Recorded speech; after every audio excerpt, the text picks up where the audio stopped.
मधुर कोल्हापुरी लीलाताई आपलं स्वागत करत आहे। आज आपण आल्याची वडी करणार आहोत। नेहमी आपल्याला सर्दी होते, खोकला लागतो, अशा वेळेला काहीतरी तोंडात टाकावं असं वाटतं, तेव्हा आल्याची वडी खाल्ली तर जरासं आराम वाटतं। यासाठी आपण आल्याची वडी करणार आहोत। आता ह्यासाठी लागणारं साहित्य 1 वाटी आलं मी खिसून घेतलेलं आहे आणि 2 वाटी त्याच वाटीने 2 वाटी साखर घेतलेली आहे। हे आता मी विथळवून घेणार आहे आणि आल्याची वडी बनवणार आहे।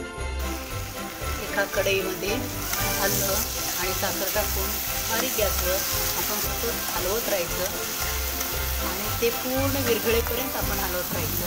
तर आपण वड्या करणार। हे पहा, आता आपला फेस आलेला आहे। आता फेस आलेला आहे म्हणजे आपला पाक तयार झाला आहे। आता हे आपण एका पोळपाटावर किंवा उलट्या ताटावर तुपाचा हात लावून ओतून घेऊया। अशा पद्धतीने हे पोळपाटावर ओतलेलं आहे आणि चाकूच्या साहाय्याने अशा मी वड्या काढून घेतलेल्या आहेत। हे पहा, मी 20 रुपयाचे आले आणून त्या वड्या काढलेल्या आहेत, म्हणजे 20-25 वड्या झालेल्या आहेत।